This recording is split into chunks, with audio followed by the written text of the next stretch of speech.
The first time I worked a full overnight shift alone, I learned something nobody warns you about. It's not the dark that gets to you. It's the way normal places slowly start feeling wrong after midnight. I had been hired as a night attendant for a half-abandoned office complex on the outskirts of town. Most companies had moved out years earlier, but the owner kept security on payroll to stop vandalism and squatting. The building was old, the kind that smelled like dust and stale carpet even after cleaning. Hallways stretched longer than they should have, and some lights buzzed like they were struggling to stay on.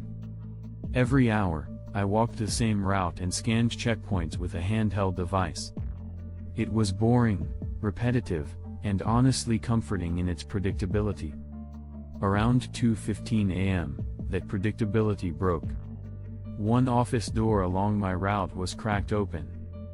It wasn't wide, just barely enough to notice.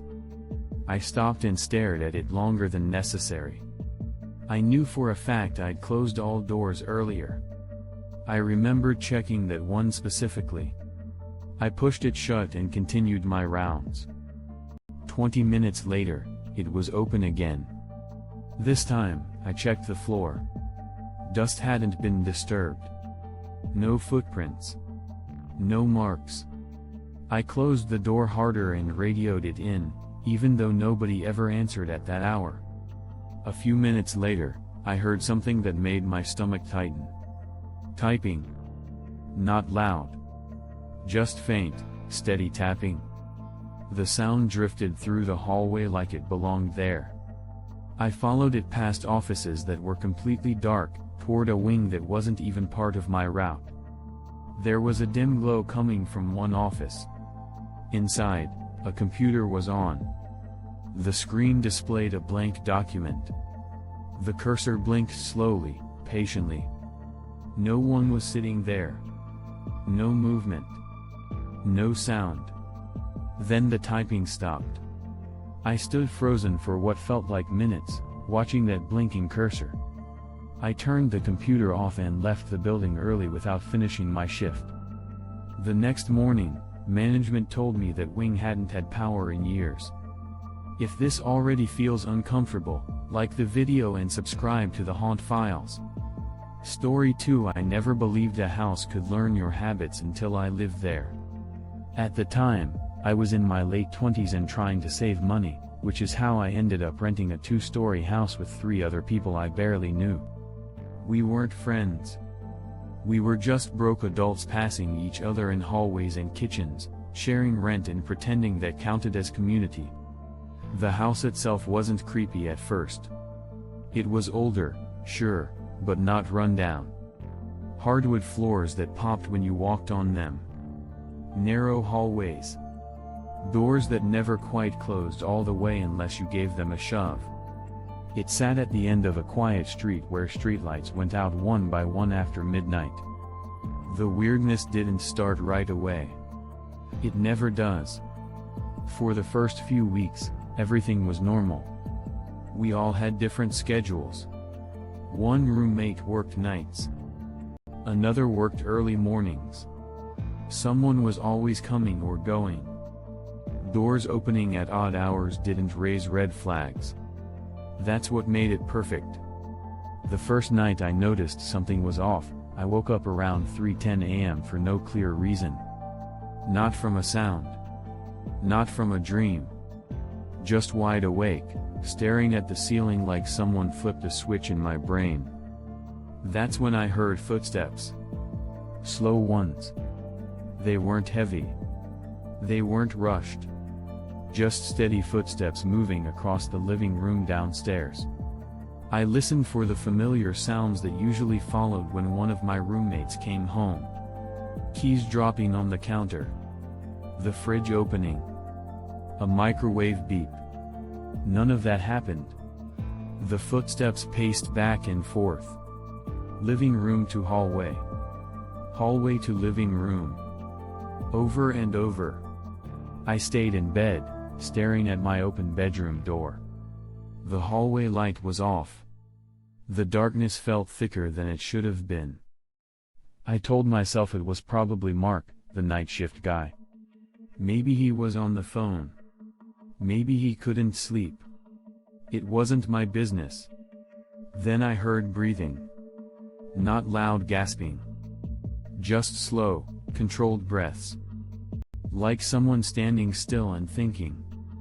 That's when my stomach dropped. I checked my phone.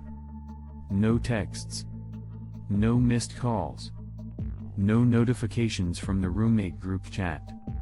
I locked my door quietly, even though it made my hand shake.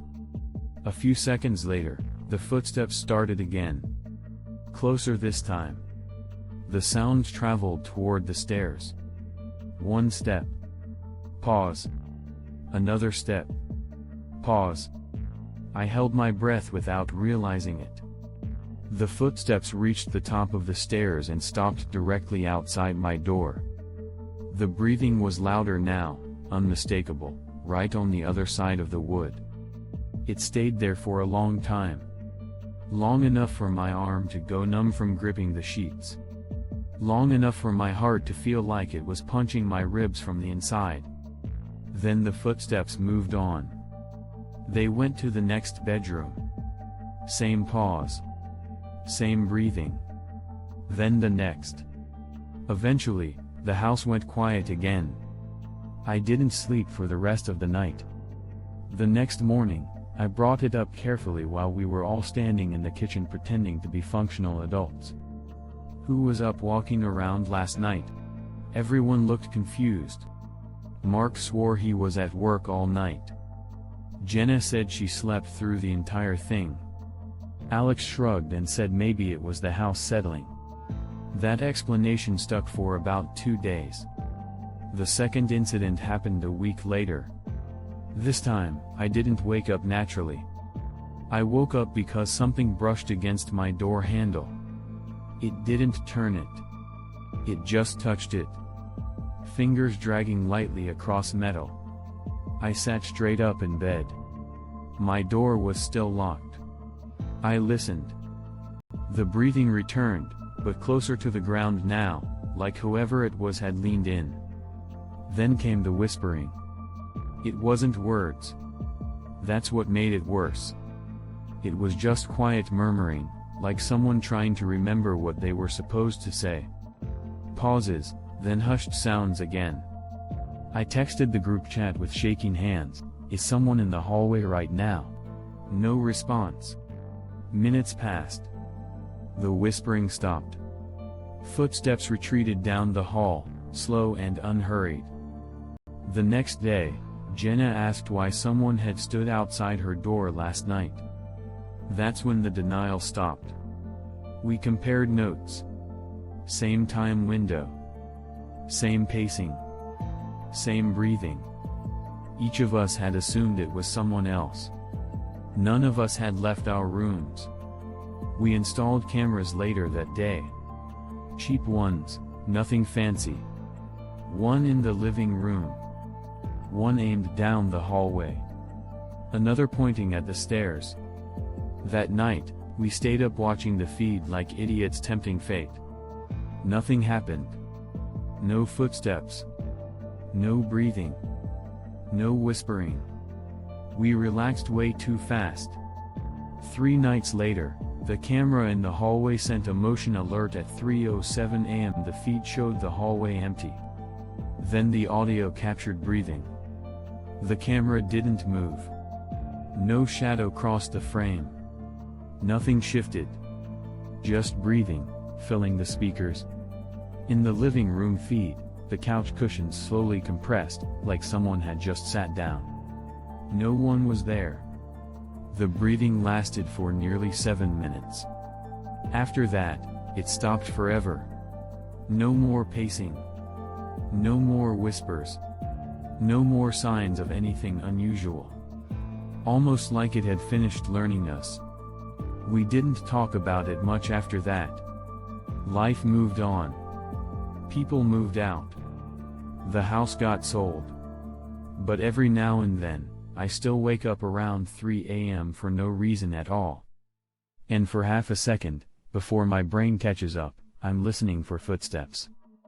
Story 3. There's a reason most retail jobs don't want anyone closing alone.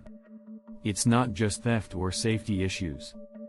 It's because once a store shuts its doors and the lights dim, the place stops feeling like part of the normal world. I learned that the hard way during my early 20s when I worked at a big box retail store just off the highway. The kind of store that looked cheerful during the day but felt hollow and oversized after midnight. Bright lights, long aisles, and security mirrors that made it feel like you were always being watched, even when you weren't. Closing shifts were routine. Too routine. That's what made the night everything went wrong feel so unreal. Corporate policy said 2 employees had to close together. That night, it was just me and a guy named Eric. We weren't friends, but we'd closed together plenty of times.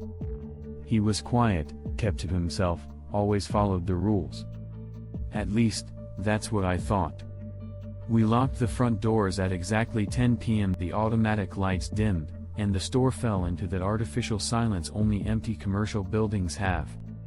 The music shut off. The air conditioner kept humming.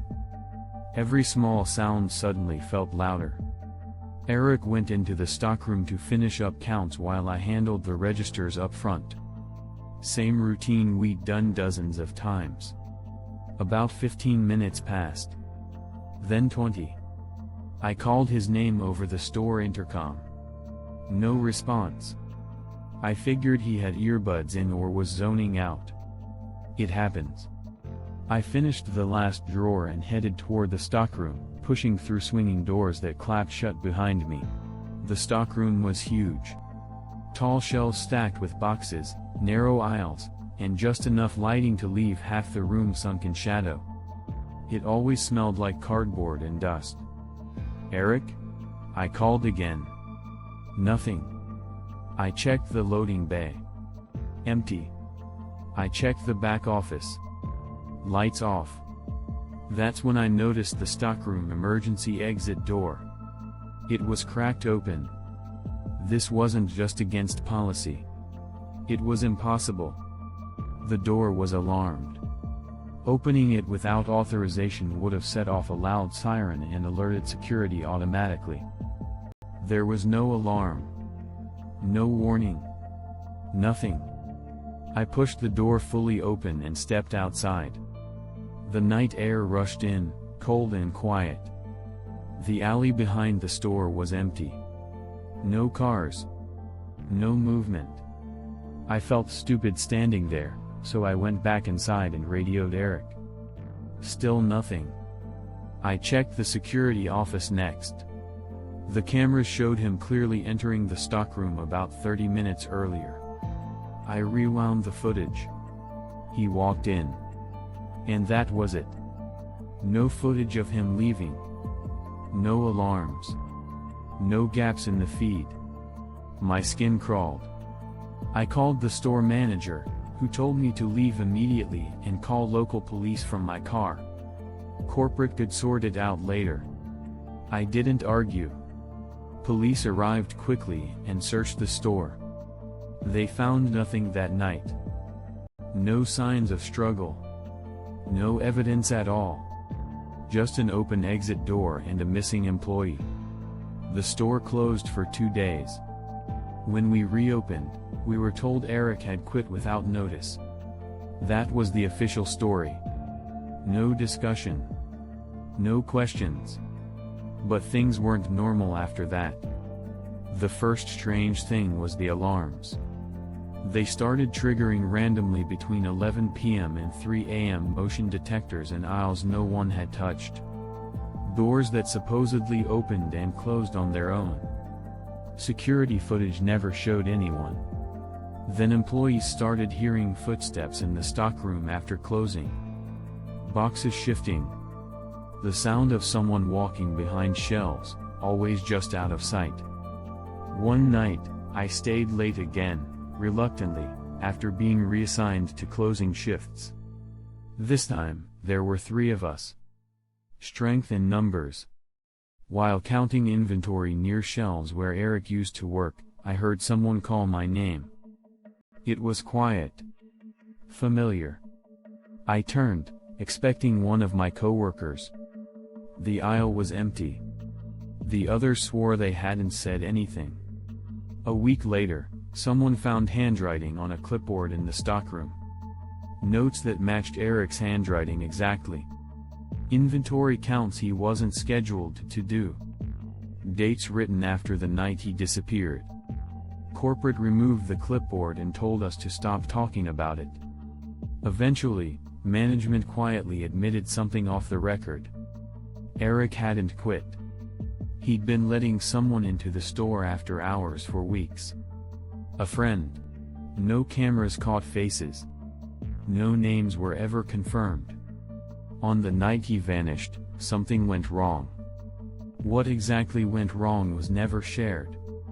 The store replaced the emergency exit door. Updated the alarm system. Installed more cameras. The activity stopped. But for the rest of the time I worked there, the stockroom never felt empty. Shadows seemed too deep. Sounds echoed when they shouldn't have. And sometimes, during closing shifts, I caught myself listening for footsteps behind shelves. Eric's name disappeared from the schedule. From the system. Like he'd never worked there at all. But I remember him. And sometimes, when I'm alone in a quiet building late at night, I think about how easily someone can vanish in a place designed for people to come and go unnoticed. Story 4. I used to work as a hotel concierge back in the late 90s. Small boutique hotel, only about a dozen staff. We were tight-knit, and everyone had their assigned duties. Life was simple, predictable, until one guy got hired that made everything go sideways. His name was Brian. At first glance, Brian seemed normal. Quiet, efficient, a little too polite, maybe even a bit stiff. But something about him didn't sit right with me. You get that gut feeling, you know? The kind that nags at you, whispering that something's off. I chalked it up to first impressions, figured I was overthinking it. At least for a week. Then I started noticing the way he looked at some of our younger female guests. Not just casual glances, but the kind that make your stomach twist. One evening, I saw him lingering outside a room occupied by a family. Their little girl, probably no more than 11, was asleep inside. He didn't just glance, he stared. It was brief, but enough to set off alarms in my head. I brought it up with management. They said they couldn't fire him without a solid reason, something that would stand up on paper in case he accused us of discrimination. So I was stuck watching him like a hawk, hoping for proof before anything went too far. October nights were early and dark, and one evening, Brian was finishing his shift at 11 p.m. He usually changed into his trainers in the staff room before leaving, but that night he didn't reappear. At first, I thought maybe he got held up, but my gut started screaming. I decided to check on him. As I stepped toward the hallway, I saw him staggering in the opposite direction, blood streaming from his face, eyes wide with terror. His nose was smashed flat, and he could barely stand. "Help me. Don't let him get me," he mumbled. My blood ran cold. I grabbed him and got him behind the reception desk while calling 911. Then came the man in shorts, barefoot, angry, demanding to know where Brian was. It turned out the guy's daughters were the ones Brian had been eyeing. The man had followed him, caught him in the act, and beat him badly. The scene was chaos. But the scary part? It could have gone so much worse if that dad hadn't caught him first. We called the police, and the footage confirmed everything. Brian had been acting suspicious, lingering near rooms he shouldn't have been in, and the parents had every right to be furious. Brian was immediately fired. And honestly, it was the best thing for everyone. He didn't get arrested, but he left town fast, and we never saw him again. Looking back, that experience taught me that gut instincts are rarely wrong. That little uneasy feeling you get when someone's off, it's worth listening to. And sometimes, the scariest people are the ones who seem the most normal at first. Hey friends, thanks for listening. Don't forget to like, subscribe, and share for more true horror stories. Click the notification bell so you never miss a video.